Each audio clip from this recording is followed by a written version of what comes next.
record. All right, so even though we have talked about it, I was just going to continue with this one, the differences in life expectancy between both genders. Life expectancy here, we refers to the number of years a person is expected to live based on statistical average. As we all know, it doesn't mean that everybody is going to live that particular long. Some will live beyond, some will live below it. And that's why we call it the average, right? And so assuming you were born in a particular day, given the current environment, the socioeconomic factors, the cultural, the environmental factors and all that, we then estimate how long you're going to do. And it has always shown that women live longer than men. We discussed those ones. It varies between and within societies and from one era to the era, right? Women experience higher life expectancy than men in almost all countries. Almost all, and the emphasis is almost all, because in some specific countries, especially countries, and the statistics have shown that the countries where men appears to have higher life expectancy have a very poor record on gender equality and gender empowerment. So life expectancy in Africa dropped in the 1990s. I've told you about this whole HIV thing. Life expectancy is improving in most countries due to improved living standards and healthcare, right? And you know the factors that account for that. Why do women live longer than men? Remember, we discussed that one in this class, in the last class, but for the purpose of, I just want to also, oh boy, sorry.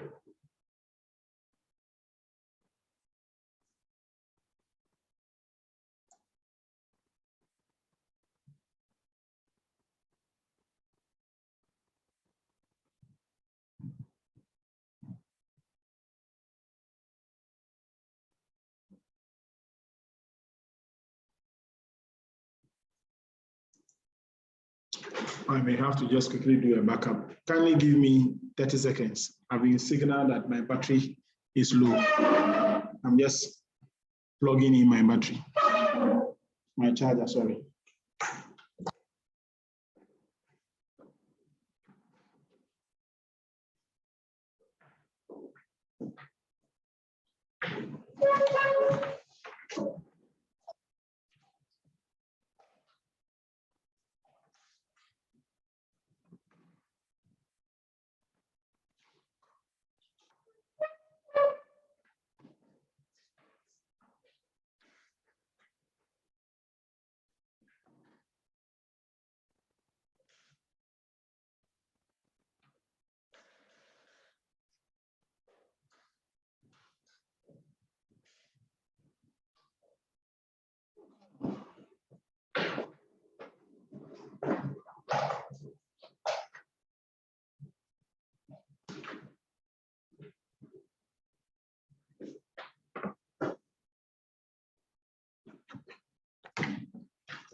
All right, so thank you.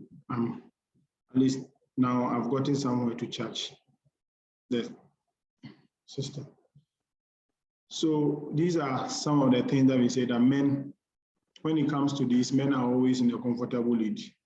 When it comes to issues as have been listed here, the men are always ahead. When it comes to suicide, men are more likely to commit suicide. And I'm sure when I ask you why you think why men are more likely to commit suicide, as a sociologist, you should be able to tell me why. Men are more likely to get themselves involved in accidents. Men are more likely to experience cancer, heart-related disease, stroke, and even hypertension. Why do you think these are common among men? Yes. Any idea? Can I see your hand? Yes, can I see your hand? Those who are willing to suggest.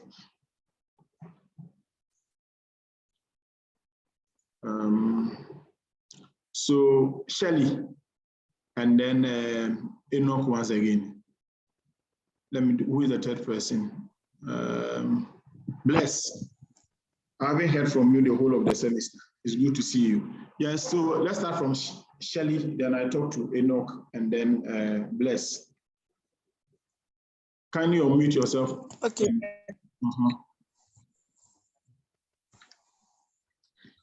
And good morning. Good morning, Shelley. I think men would commit suicide because they hardly talk about their feelings. Like if something is bothering them, they would hold it inside them instead of why do you think men are more likely to hold it in instead of expressing? Yes. Because in the society there's something like men a man and you cry.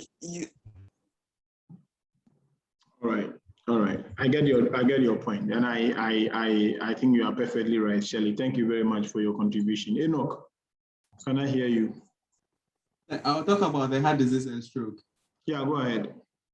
Right. So these days there is some kind of lifestyle society has patterned. The man, and you don't drink, you don't go out and drink, you don't smoke, you don't go out with your friends. There is this thing called Friday night, where guys meet and go out, sit at pubs and drinks. Yes. But do they go alone? Are they not accompanied by the women?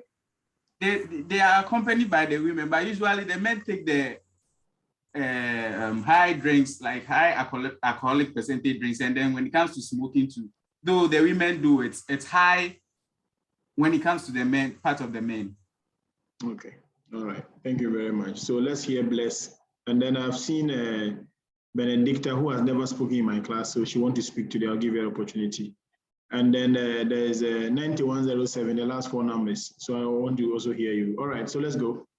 Okay, thank you so much, everyone. God bless you. And yes, and yesterday a friend and I was even having a debate on the same thing about why men and women, I mean the number, if you want to even calculate the population census that went on recently. So the points over here, yes, that's very true. And I also would want to talk about if we consider war, like those days and even currently. Men goes to war, and then when something like this happens, it even reduces the number of men, because we don't see women marching in as warriors or whatever. I mean, from centuries even to presently. So many of the activities which are kind of between life and death, most men handle it, and so it makes the number reduces most of the time. And but the points here are also talking about when suicide, accidents, and all of that. It do happen because we don't see women in this category. Let's say house building, where we see men building long buildings, and then out of the thing, something will happen, like the man building or the man on top of the roof trying to put on the roofing sheet might fall. So these activities which is happening in other fields makes men number reduces, while the women don't really handle such life and death works and activities. So that's why men thank you very much. Thank you very much. 9107, the last four numbers, and then I'll hear Benedicta. Emmanuel is also in. Hey, Nana, I haven't heard from you the whole time. Good to see you. So then I'll hear from you as well. All right, let's go. Sir, please, in a society where masculinity is quite like praised and encouraged, it puts more pressure on the males to do more. For instance, it it puts pressure on them to attain a certain kind of lifestyle or a certain kind of living. Thus, when they are not able which to, people have been putting the pressure on men? the society, And the society is made up of which people? the society is made up of both males and females. And so which category of people have been putting pressure on males? Well, we'll say mostly the females. No, you see, you didn't have to admit that it is mostly the females, because you see, and again, these are all the things I've been teaching you people. You have to be analytical. You have to be critical. It is not really true that it is females who necessarily put pressure on males. It is actually, some of these pressure are self-imposed. Some of them are quite self-imposed.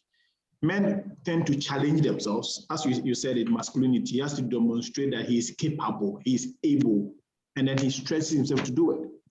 Because sometimes you want to, yes, so he probably has a girlfriend, you want to prove to the girlfriend that he is in a position to do or meet his or her demand. You understand? And so these things, yes, the female bit is also there. So I agree perfectly with you. So go ahead. Yes. So you mention your name. Please, I'm Ifya. Ifya, so please continue. Yes. So, please, where the pressures of life influence him a lot, like for instance with the suicide, when he's not able to attain certain things in life, he becomes depressed and then commits suicide. And then with the accident and the cancer and heart disease, we'll say, for instance, in our society, there's this saying that, certain jobs are for men, like mining and all those kinds of things. So as the man is maybe engaged in such activities, there might be some casualties that might happen, that might cause accidents and stuff like that. Who is behind you with all these news? Sandy, please mute your mic. All right, so Ifya, thank you very much. Let me hear who, Benedicta, and then I'll hear Emmanuel, and then Nana. All right. So Benedicta, let's hear you. Okay, so let me say the other guy have spoken more of what I wanted to say. Okay. I want to talk about the accidents. Let's say in Ghana here, how many of women? Benedicta, there's a very terrible feedback from your end. It's breaking my eardrum. Oh, okay. Can you hear me now? Is it clear? It's better, so continue. Okay, I said, let me say in Ghana here, how many women are driving or doing commercial driving? Okay. So like men are likely to fall prey to an accident than women. And then let's say that meant like the guy said earlier on that in aspect of those things, men are likely to be doing all these things, construction works and stuff. So maybe when they find themselves in situation, they tend having accidents in some form. So let me see, that's my few answer I can also give. All right, thank you very much. So Emmanuel. Yes, sir. Yes, go ahead. In our society, there's this sort of perception that shows how men are supposed to behave. So in Akan, there is a saying that demansu. So meaning when you have any problem, you are not supposed to share it with others. You have to endure. So this makes men become more depressed and tend to commit suicide.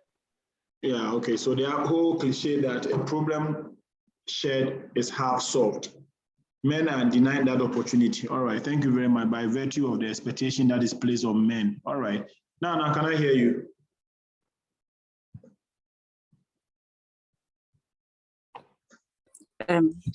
Hello, sir. Good morning.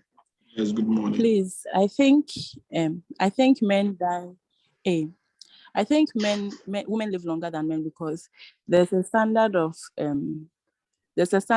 society that men have to meet at a certain point in time, and then from between the ages of their late 20s, the mid 40s up until like 50 or 60, there's a standard that everybody is expecting them, knowingly and unknowingly. Everybody is expecting them to meet. So at a point, you are 40 and you don't have a house. It's not possible to have a house at 40, but everyone is expecting you. It's not intentional. Everyone at 40, you should have at least a land, and then you should be planning to build. I don't have and a all of land those and I things am not planning to build, and I have failed. Yes. No, I'm not. That's not what I'm saying. I'm saying that is the standard that society has created for men, and then we came to meet that standard. So I understand what you were trying to say.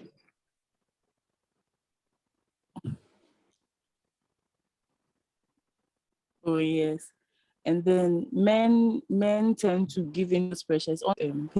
He's not hard working on something, and he just doesn't care. But then normally men, they have that standard to meet. And then even when they are going to marry someone, the example me, my father has brought me to university, he has paid so much fees and all of that. But if a man who hasn't studied up to university comes for my hand in marriage, he feels like, oh, this is not right. If my daughter has gone to this level, there's this standard that he has to meet. But then under normal circumstances, it's not supposed to be that way. So men have this standard they have to meet. And then secondly, with the socialization process of men, they are told to shut up. Yes, if you are feeling anything, you are the man. And then they are taught to carry the burden of the whole family. Even though they are the head of the family, they deserve help from other people, but they are taught to carry the burden. So sometimes when they are going through so much, they tend to be depressed and things like that. Okay. Yes, they tend to be depressed and stuff like that. And then men, when they are sick, they don't talk about it. They don't go to the hospital. Oh, yeah, bear mal. Oh, bear fine. And then they are just there one day. Oh, I'm having a slight headache, blah, blah, blah. They go to the hospital. They discover a whole lot of things. And then by the time that you realize, it's too late, because you think you're a man and then you don't want to go to the hospital. And then you are too big for the hospital, those things. So that is what I think. Thank you very much. I guess you guys are all perfectly right. There was another don't call. I think you are the only person I'm going to take now. So don't call Dixon, yes. Sir, please, good morning. I think Amma has said it all. So there's nothing more to add. All right, thank you very much. So, I mean, there's that general consensus, and this is one of the things you need to do, right? Let me go to the chat room. Who is there? Emily Deckham also made the argument that suicide is high when society's influence over the individual is either high or insufficient. In this part of the world, Ghana, men are mostly challenged to take most of the social responsibilities, which can cause depression and more. Okay, that's from Boke. Perfectly right. Good morning. Will someone please send me? Oh my goodness, this people. There's pressure to buy land. Okay, yo, Mati. Okay, so essentially, I mean, it's just a repetition. They don't visit the hospital. Yeah, that's also true. Men hardly visit the hospital. Generally, men don't like visiting the hospital. Yeah, generally. So I think that's the point that needs to be made. It's not like it's absolute. It's not in absolute terms. So that's also. But we also know that there's also a biological bit. Okay. There are also biological bits. I mean, generally, the biologists have been able to tell us that the female chromosome is much stronger than that of the male, and so biologically men are, and I don't know why are the weaker vessels, but for some strange reason, by true social construction, we have come to accept this whole idea as if men are the stronger of the two. But the reality is that women are, right? And other social factors, as you have discussed, so I don't need to. So we talk about it. I mean, we talk about the risky behaviors that men are more likely. So in many developed countries, such as suicide is a significant cause of death. Okay, it is the 10th leading cause of death, for example, in the US. Each year, about 44,000 Americans die by suicide. men are about 4 times more likely than women to die from suicide. And you have given us a reason in Ghana where these things are very possible. Okay, women are 3 times more likely to have attempted suicide. So you see the interesting thing, they will attempt, but they won't die. Men means of suicide differ by gender. We have also talked about it.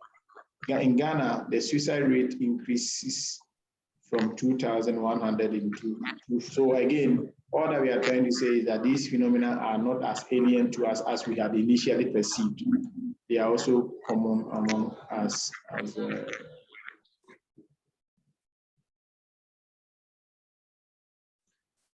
So we talk about the smoking, for example. Men are more likely to be found smoking. And in this slide, I give you some examples as well. When you get a slide, please, you can read for the details. Okay, so in a study that was done by Usu Dabo in 2009, these were some of the findings. Said 22% of males and 1.2% of females in Ashanti region have ever smoked. So just look at the gap, 1.2% as compared to 22%. So that in itself gives you, and we know the effect. So for example, on most of the cigarette, is written that smoking can be harmful because, and it can prone you to other diseases, you know. When we talk about alcohol consumption again, I don't think we have ever challenged the fact that there are females who are drinking. Females are not drinking. In fact, taking alcohol in the past was presented as if it's a male thing, but now it's become more like a social lifestyle. So they are what people call themselves, oh, for me, I don't drink, but I'm only a social drinker. When they say they are social drinker, what it actually means is that on occasions, they will drink. So if they have an event, there's a wedding party, there's a reception, there's this, they will go. But on their own, they will not walk to the beer bar, walk to the pub and say we are going to have a drink. Yes. So it is very common among that. But in other places, generally men drink more, but there's actually trying to be some exceptions, right? So for example, in Australia, women aged between 19 and 29 are more likely to drink to levels that put them at risk of long-term harm compared to their male counterparts, right?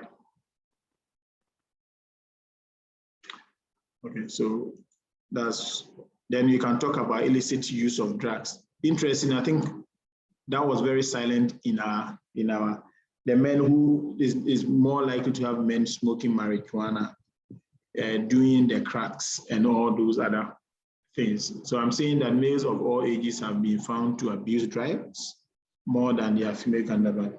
And some of these abuse of drugs are not necessarily the hard drugs, but even usual counter drugs. And especially because men are less likely to visit the hospital, they will do a lot of self-medication, and we all know the issues. Females are more likely to be conscious of their weight recently and will want to do something about it as compared to males, right? So there have been instances where you hear the female telling you that, no, I don't want my shape. I don't want this. I don't want my shape to be this. And again, it's also because there's a pressure on women to remain slim now. And it appears it is a positive pressure, but we don't get same pressure being put on men, right? And again, also because of the perception that we have about females. So the men, there's a threat, this whole social thing, that if you're a female and you lose guard and you become overly weighty, your fiancé or your husband may leave you for another one. So women are, then it's a pressure, right? But it's a positive pressure, so it pushes them to work on their weight. But for the men, no, there's very little pressure on them. Okay. So we talk about these things, and I think one of the gentlemen, I think Emmanuel talks about it, that you hardly find women in some of these very risky jobs. We are really behind time, so let me quickly go to the next one. How do we explain explanatory health models in Ghana? We have what we call them. So yes, people get sick for various reasons. And Okay, Nana, I don't know what you mean by it's negative. Can you come and explain quickly so I can move on?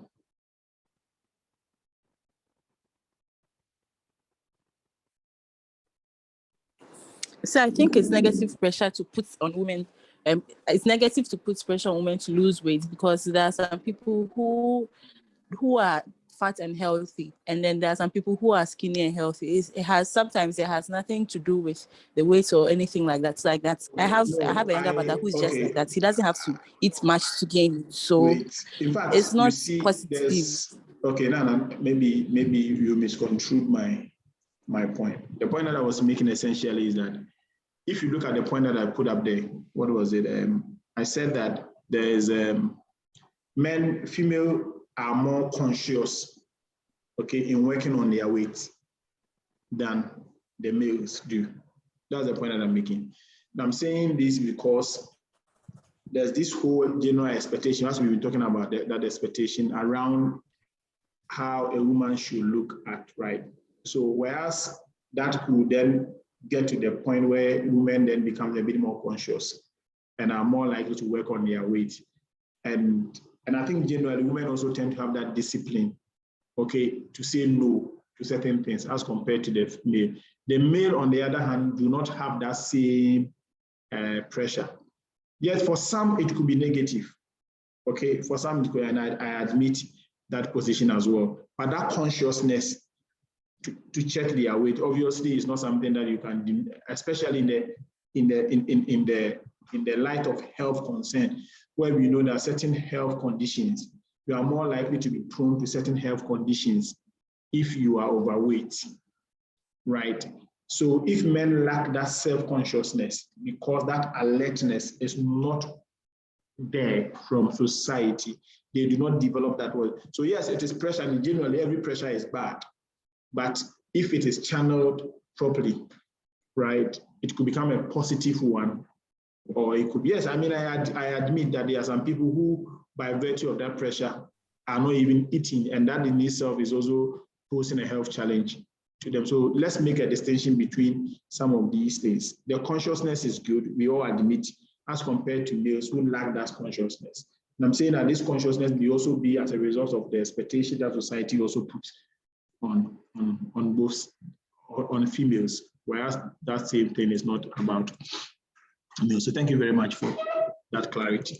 So the point that I wanted to make essentially is that there are two explanatory for health in Ghana, the health situation. I discussed it with you last semester. I don't think I need to repeat them.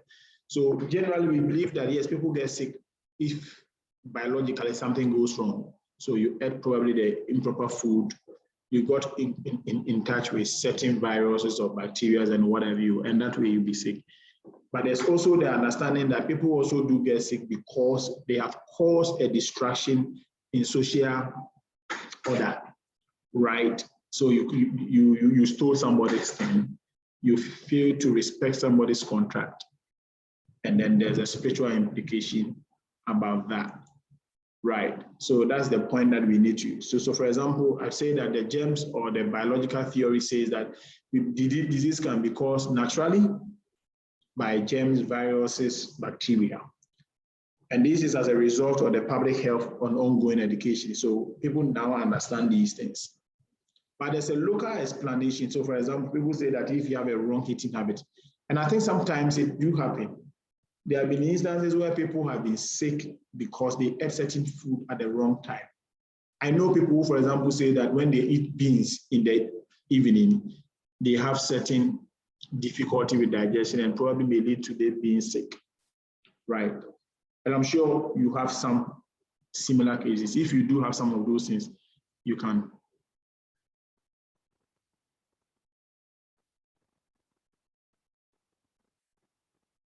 Do you have any of such knowledge, folk knowledge, where people tell you, maybe your private personal experiences, people also think that long exposure to the sunlight or cold may also, so for example, when children were born, they would tell them that they were never supposed to make sure that the cloud falls on them. So the darkness should never, so by 5 or 6, the baby must be indoor. These were some of the consciousness that comes with it. There's also this idea that anytime you have a constipation, it follows with a headache. Efia, your hand was up. What is it that you want to tell me? Sir, please, I had a friend who didn't eat rice in the evening because she said it was as if there were little, like they were choking her belly. So whenever she did, she was always sent to the hospital or the sick bay. But she could eat in the afternoon, in the morning, but not in the evening. Yeah, so these are some of the what we call the food cultures, food norms. And some of them are private, personal. It may not happen to you. Now, the social causation, we also believe that sickness could also be as a result of disruption in the social relations, right? So you probably accuse somebody wrongly. The person is hurt and he curses you. Or out of his curse, something happened. There's a family feud, sometimes over money, over properties, over quarrels, and certain words are uttered. People feel hurt, and then they may cause a harm to be done to you. And these sometimes, generally in the past, we saw it in the areas of mental health, swollen legs or stomachs, diarrhea, even the HIV. People talk about SRAM, epilepsy, and all. These are diseases that in the past were generally looked at from that angle. So when people had mental, and that's why till date, when you see somebody with mental illness, they probably want to take him to a spiritualist.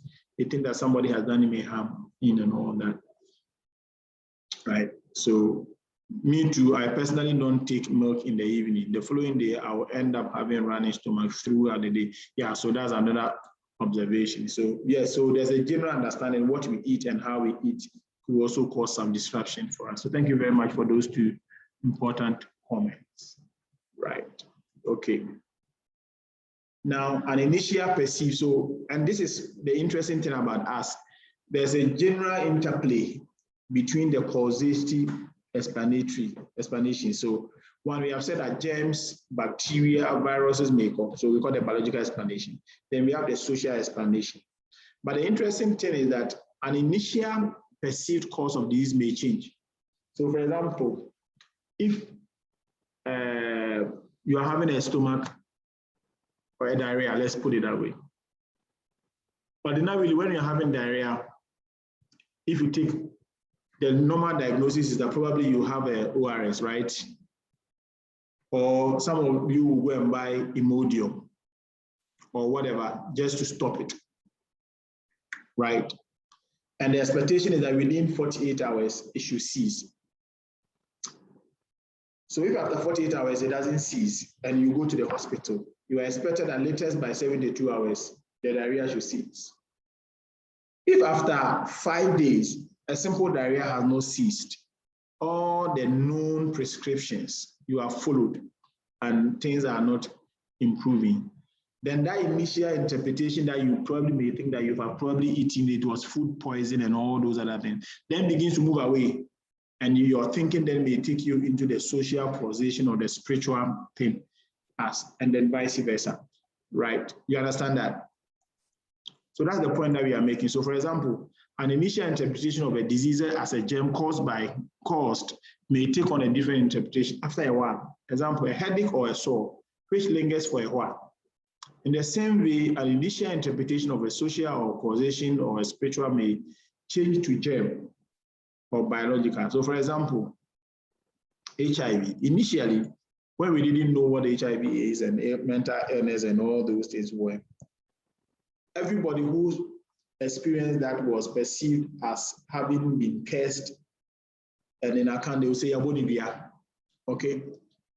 But later, we have grown to understand that when you have a stomach surge, like your ballooning, or it may not necessarily be because it has been cursed, you have been cursed, right?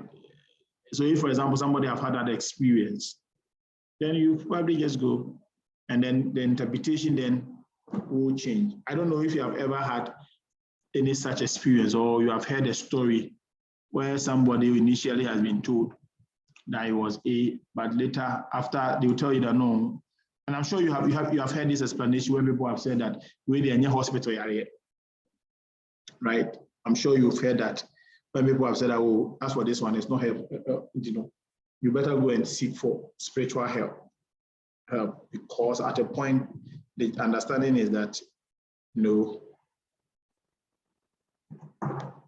it wasn't. All right, so let me quickly, any question, any suggestion, any input? We have about 10 minutes, and I think I have about 5 more slides. So let's, if you have their comments, I think I can take the comments now. If they are suggesting, I can take them now, and then we move on. So the point that we are saying is that, so normally when it is spiritual, when it is perceived as being germ or natural cause, we have the herbal and orthodox medicine. And even now, there's this whole allopathy and all those other things that have come to relieve some of these germ and natural causes. If it is perceived as causation, and then the focus, the treatment is for you to get a spiritual pain, and this will mean atoning for whatever thing that you have done. So if, for example, they're able to diagnose and to know that, oh, it's because you said A, B, C, D to person B, go and apologize. Sometimes you make some sacrifices.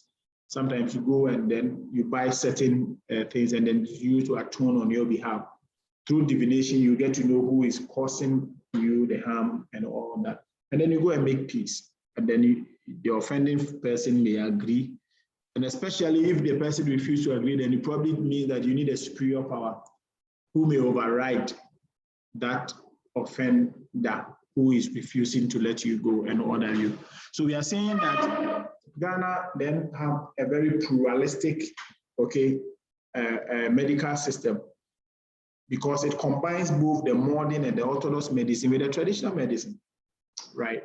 Very, very way of going. So pluralistic because the health system recognizes both the orthodox and the traditional.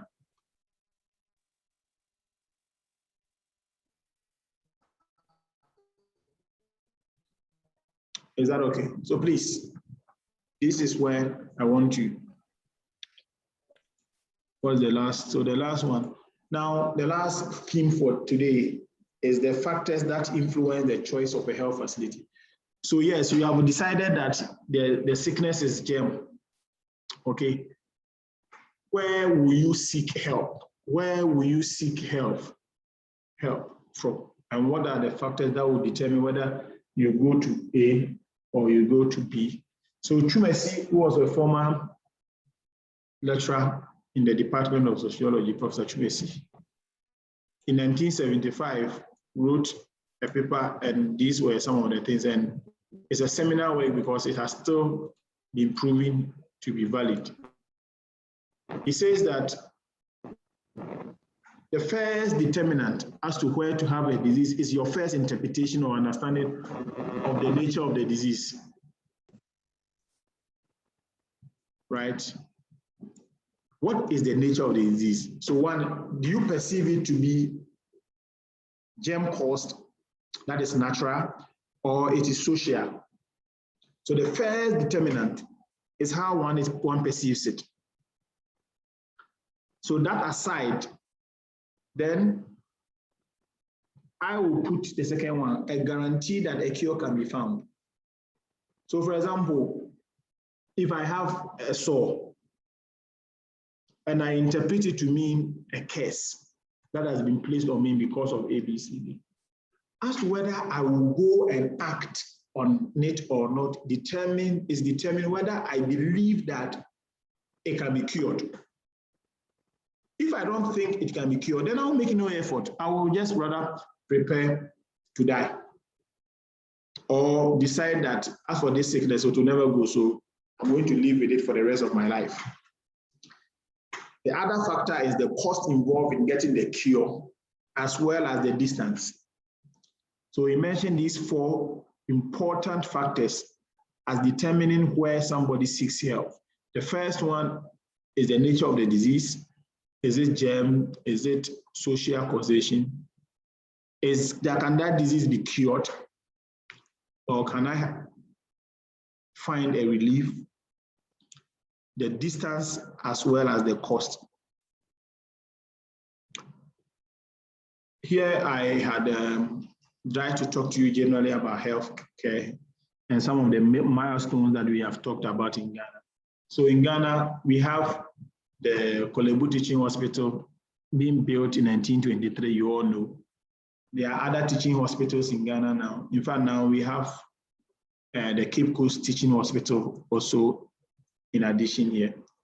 Yeah, so the Cape Coast now also have a teaching hospital. Aside that, we have the regional hospitals, then we have the district hospitals. And another very important thing about healthcare in Ghana is what we call the PHC, the primary healthcare, which was adopted. The whole idea is that let's make healthcare available to everybody. So since 1975, we have been pursuing this agenda of primary healthcare. And primary healthcare is essentially all the care that you are ordinarily supposed to receive when you are sick. Beyond primary healthcare, then you begin to move into special healthcare. That's where you begin to deal with a specialist.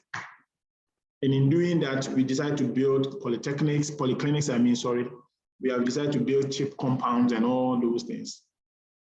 At a point in time, people have to pay out of their pocket, which became known as the cash and carry. In 2003, we decided to say that, listen, health should be seen as an insurance. So people can invest in their healthcare in anticipation that anytime they are sick, because there will be time that you'll be sick and you probably may not be having money, right? And so the National Health Insurance Scheme was set up, and I'm sure many of you are on it. Then, even though the National Health Insurance is in force, the general practice of the National Health Insurance appears to be what people now refer to as co-payment. Co-payment in the sense that even though you have your National Health Insurance, your insurance may not cover everything that you may need. And this is actually in tandem with the system that was set up. You couldn't have a healthcare that cares for everything. Even in the US and the UK, your healthcare does not pay for everything.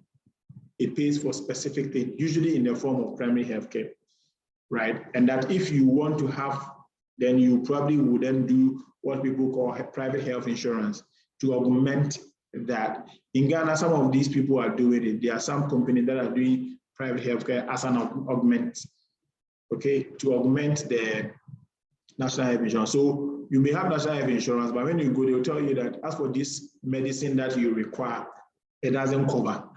And so that one you may have to pay for it. There's a particular treatment that you want. They say, no, the National Health Insurance does not cover this particular care. And so that one you need to pay, right? So people have been advocating, for example, for cancer to be put on the list. Certain medicine must also be put on it and what have you, right? Okay. The last thing that I share with you is what we call the special dispensations, or what we call free treatments in Ghana. And I think now I have to add COVID-19 to it now. So in Ghana, maternal health is generally expected to be free. Treatment for tuberculosis are supposed to be free. Cholera is supposed to be free. Guinea worm is supposed to be free. In fact, even that one, HIV and then AIDS treatment are even supposed to be free. Right. Yeah.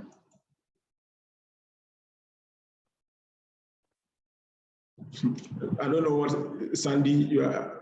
Yeah, yes, they are free. What is that? I mean, the ART, yes, the antiretroviral drugs, yes.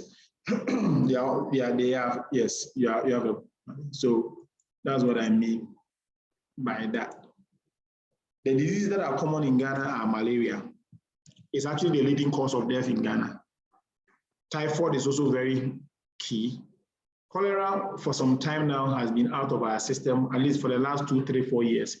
We have not really have incidents of cholera. So, but the non-communicable diseases are also emerging strongly. In fact, the suggestions now is that more people are dying from the non-communicable diseases like diabetes, the cancers, and the hypertension. And these are all a byproduct of our changing lifestyle in Ghana. The sedentary lifestyle is becoming just too much. People sit so much. There's very little activity. Many of us don't go to the gym. Many of us don't do any form of exercise. And especially for those of us who drive, we spend so much time in traffic, and it is affecting our lifestyle. And even the food we eat, many of the food we eat are short in terms of the nutritional needs. There's so much artificialness in the food that we eat, and it also has its own implication. What are the questions? I did my internship at the hospital. I realized it was free. Okay, we understand that. Sir, please, can the social and germ core disease be cured interchangeably? I don't understand what you mean by interchangeably. If the cause is social, then the germ approach will not help. If you've been cursed and there's a spiritual sickness on you, how does a medication from a germ perspective help?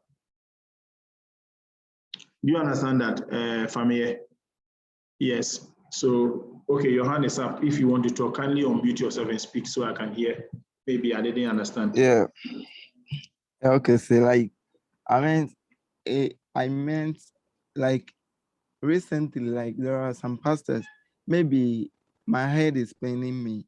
Like I can call my spiritual father or some, and you will be able to pray, and my headache will, and I'm not sure the headache is as a result of a social or germ-caused diseases, but the pastor can be able to like cure me through prayers.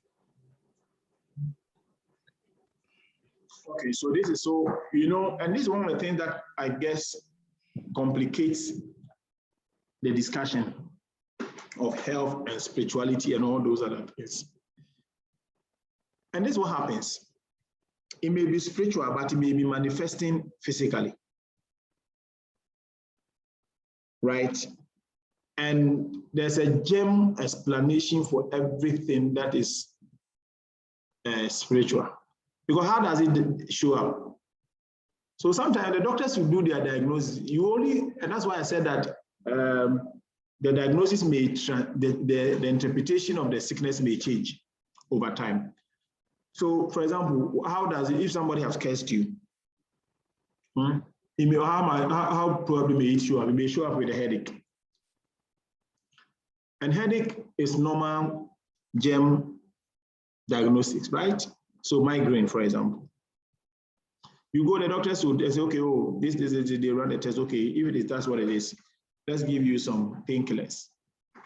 That's it. But unknown to you may probably be spiritual. So yes, it may be physical, as you are saying. So when your spiritual father or whatever tells you that it is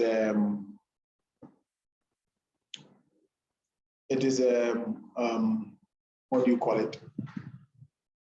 To pray for you, he may see it, you may be seeing it as a physical one. But for him, you see it as spiritual, but manifesting physically. And that will be their explanation. So they'll tell you that, yes, you may think that you have a headache. You may think that you have a sore. You may think that you are the cat. But why is it that it's not healing? And then they come to this conclusion, or you yourself, your attention is drawn to that conclusion after you have done what is expected of you to ensure that these treatments are done. If you have a headache, the general expectation is that after taking Panadol or taking F-Pack or whatever, paracetamol, within a day or two, the headache should go. But after all that, the headache is still persisting. Then it immediately begins to take you away from the normal headache. And headaches normally is also a manifestation of a deeper disease. So probably you may go to the hospital. Or not, you may be some tumor that is developing. The doctors will check that. And they do all those things. So, that is how some of these things, and that's why your pastors may come in and raise some concerns. Any other person, please?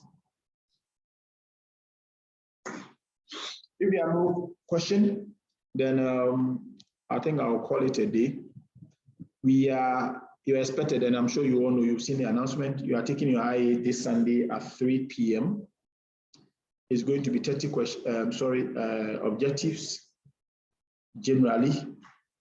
It's going to be in these areas. One, our introductory lecture, okay, which is the social change.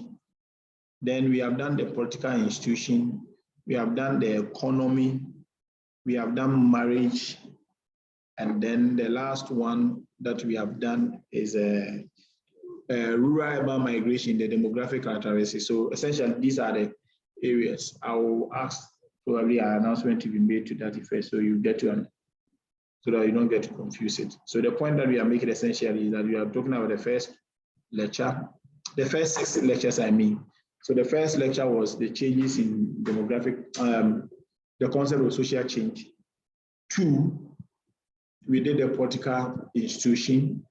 3, we did, I think, the economy. Then we have even done formal education, that makes it 4. Then we have done marriage, that makes it 5. And then what else? Rural urban migration, demographics, so that's 6. In other words, what we have done today and what you did on Tuesday, as well as what Dr. Hyman did with you yesterday, is not, which is the religion. Religion is not part of it. Please take note and don't come and ask me areas, because these are just objectives. I have objectives, but I don't know how I'm going to give you areas. I'm only telling you that the first 6 areas of learning, lessons or lectures is what we are going to examine you on. Make sure you position yourself well. You know where your internets are strong, because there wouldn't be any excuse when you come back to tell me that the internet was bad. I'm telling you, make sure you take your gadget to the appropriate place where you know the internet is strong enough, and then you start your work. I wish you all the best, and do take care. Enjoy the rest of the week. Bye-bye. Adios, senor.